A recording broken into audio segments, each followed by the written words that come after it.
Hey everybody, it's the big guy Scott Farrar, and welcome to the hard hats that are watching the show right now. I am freezing my butt off. It's about 30 degrees, 15 with the wind chill, and it is windy down here at the pitch. Unfortunately, Grant Poobah is not here yet. I know he's making his way over to the Excelsior Club in Albany. If you're not from around down here in the downstate area, go to Albany. If you're in Albany, in that Empire State region, check out the Excelsior Pub. That's where we have our official watch parties of Rugby New York Ironworkers. Obviously, today we're here. We have a brunch match with the Free Jacks. We have a lot of Free Jacks fans here. I gotta say, great tailgate. The Free Jacks fans showed up. We had a great tailgate between both teams. It's something that I really pride myself in doing as we're going throughout this season, is to make sure that the fans interact and get together. And one of those things that we did, and I think I talked about it last week, was I went to Dallas. I visited Dallas, went to their watch party when they played San Diego because I was in the area. Obviously, I was going to watch the match. Went out to the Londoner. So if you're a Dallas fan, check out the Londoner. When you're in Dallas, or it's in Addison, it was a great atmosphere. It was a great time. You engaged with the fans. You watched the rugby. You had a couple pints. And it was a great atmosphere, and that's what we're trying to do. We do that at Stout. Any away matches, we go into a bye week next week, but the away matches, we have our watch party, official watch party at Stout NYC over by Penn Station. Go check them out, and they actually provide the alcohol and the beer in here at Memorial Field. It's going to be an interesting match here. Recently, the wind has died down a little bit. Prior to, the wind was really cranky. Now it's kind of gusting. It went from a steady flow from my right to my left. Now it's kind of gusting and going, gusting and going, gusting and going. So I think the kicking game is going to be interesting today against the Free Jacks. I'm not sure we're going to have as much of a kicking game as far as these up and under kicks we've been trying to get away with and climbing out of the grab. I really think we're going to have to keep the ball on the ground. Another problem we have to fix is obviously the mistakes we had last week at NOLA. A lot of handling errors, a lot of mental mistakes. And one of the mistakes that we've had all season long is referees are calling us for obstruction in the mall. And the mall's our bread and butter. We get that penalty, we kick to that corner, we get that line out. We can't have obstruction in the mall stopping what's going on. So I think that'll be another key into making sure those mistakes are minimized. Talk about the squad structure real quick. We have Chance, Dylan, and Nick Mayhew starting in the pro. Our starting locks are Nate Blakely and Charlie Hewitt. Pago. Sorry, guys, I'm trying to do this off the top of my head. Pago. I can't think of the rest of the forwards. It's one of those days. They're running around all day. Connor Buckley starting at scrum half, obviously. Sam Winder starting in the 10th position. Going through what I'm noticing is we're really light in the backs. Jack Heighton out nicked up. Connor McManus still nicked up with a quad injury. So we're kind of rolling with guys, who would really be splitting minutes, getting starts, getting big minutes. Obviously, we've seen Connor Buckley do a lot with the ball in hand. We've seen Connor Buckley do a lot with his big box kicks. He knows how to play that 9 position. He's comfortable with this team.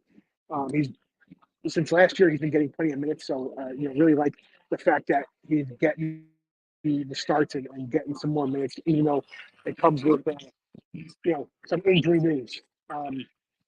If you're looking at the Free Jacks lineup, you're going to notice they're really only rocking looks. uh,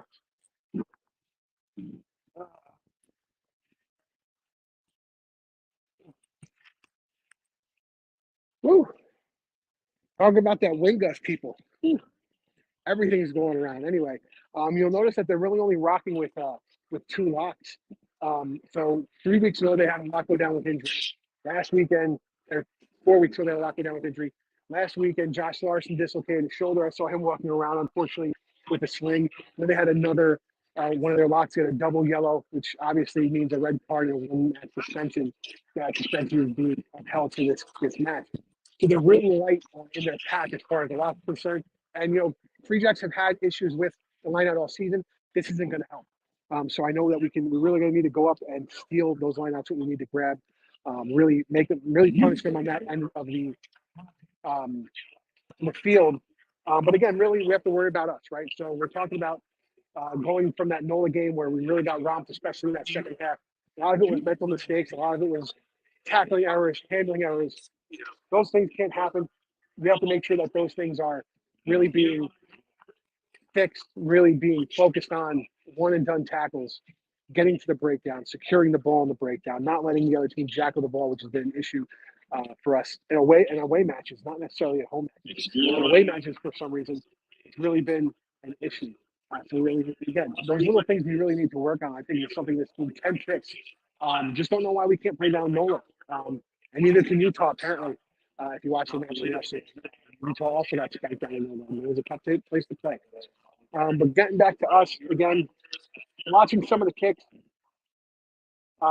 very interesting with the way kicks are going through, and I think our buddy Mikey is now here. Just got here. I'm sorry. How you doing, Mike? Good. How about you? I'm doing good. We were just talking in the middle of me talking about the wind gusts at the stadium here. My hat went flying and the camera went down, so you missed a bunch of excitement. What I was talking about, I had already kind of gone through the rosters a little bit, but I'll let you go through them officially next. But what I was talking about is fixing the mistakes in Nola. The biggest mistakes we had in the second half were missed tackles and handling. I can put it this way. I can put it on. I'll get it on as much as I can. But I mean, That's good. Friday we will be destroyed today. I'll show everyone here. I'll put you on the podcast. This is Jay, the owner of Excelsior. Hey Jay, thank you very much for hosting us. I was pushing people to Excelsior earlier.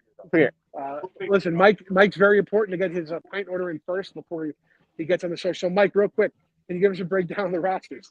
Oh, absolutely. Hold on one second. So we'll start with the Free Jacks first. It's Kyle Sakara, Andrew Quattrin, and Cole Keith making up the front row. Simasi Peya, Connor Keys, Pam Davidowski, and Joe Johnson and Wyland Condry make up the rest of the pack.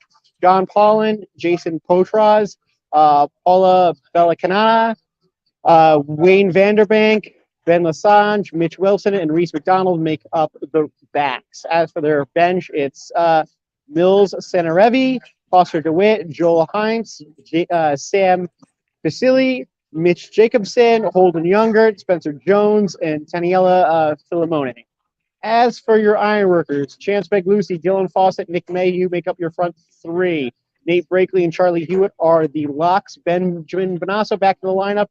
Tara Pryor as well, and Pago Hayani make up the loose forwards. Connor Buckley is your 9, Sam Windsor 10, Ed Fiedow is 11, Tanganori Walden 12, Fossey Fuatai 13, Andrew Coe 14, and Nick Peaks is 15. As for our bench, Caleb Geiger, Timothy Alongi, Sam Davies, Hamish Dalzell, Joel Basser, Eamon Matthews, Jason Emery, and Quinn Nawadi. That rounds out your Ironworkers and Free Jacks rosters for today. It's funny because my next comment is actually about the guy next to me on my left here. Scott Lawrence is here today. I know he's looking. I don't know who he's scouting, but I know he was at the Chicago match yesterday, looking at some guys from Dallas, Chicago. He's here today. I'm assuming he's not looking at the guys he already knows about, like Chance and Dylan and Nate. In my opinion, two guys he should be looking out, should be on his radar. Obviously, Connor Buckley, and the second, Charlie Hewitt making the start. If you look at the Eagles roster, we're kind of at that point with our locks that they're kind of getting a little bit longer in the tooth, and we want to start growing those younger guys into locks. Charlie Hewitt fits that mold. He's USA eligible. I believe he was on one of those Falcons split squads in the past fall, if I'm getting that correct. So he's on the radar, but that's who I would be, really looking forward to looking for New York, and obviously a bunch of guys on the New England side as well that you mentioned. But so very interesting that he's making the rounds to the MLR a little bit quietly and under the radar. Absolutely, it's good to see him out and about though too. It's not unlike you won't see national team coaches out and around scouting players. Looking at that, there are many photos I think of some European coaches going out and watching Premier League matches or French and stuff like that. So it's good to see that he's making the rounds, looking at players, and taking this job seriously of trying to turn USA Rugby around. Absolutely. Listen, man, this is where you're going to do it.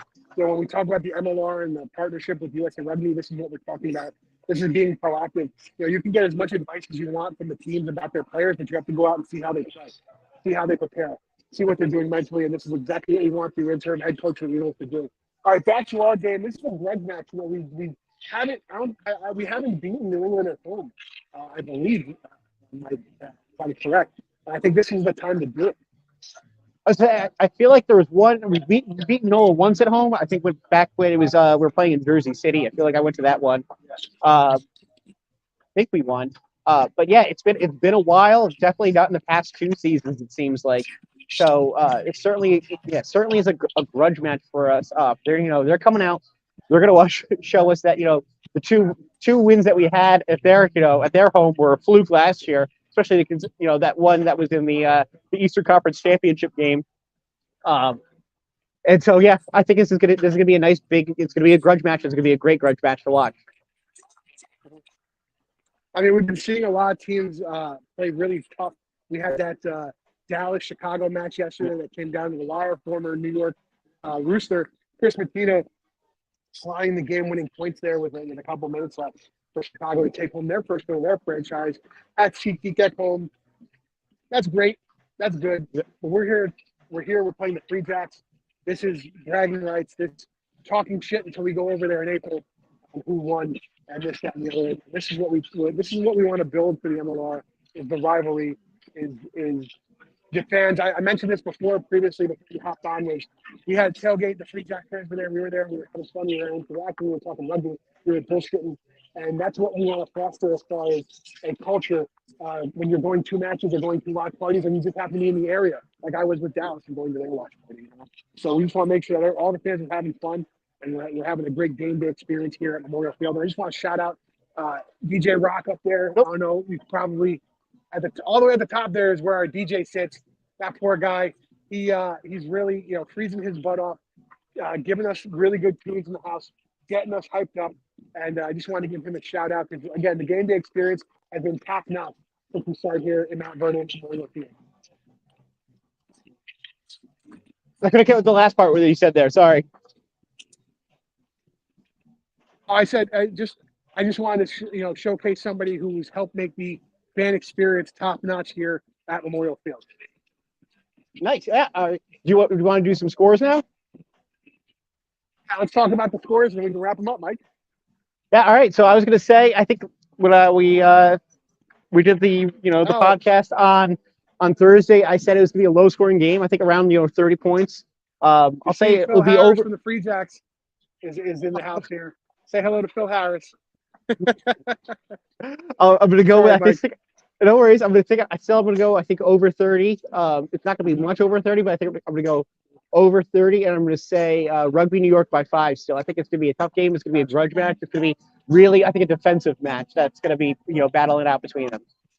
Yep, I think it's going to be a close scoreline. I'm giving us -3 for the home field advantage, and I think it's going to be one of those where we're really even feel on both sides of the ball for both teams.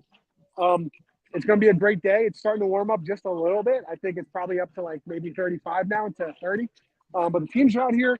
They're more rolling around. If you check out our social media at Rudy Fans, I posted a picture of Quinn Nawadi barefoot running around doing his warm up barefoot out here. Love to see it. But fans, hard hats, make your way out to the stadium as much as you can, especially for grudge matches like this. I'm the big guy, Scott Ferrara. That's Mike, the Grand Poobah Parazzini. That's the end of our break time this week. We'll see you Thursday of this week to recap this match and hopefully get a player for an interview. We'll see you later.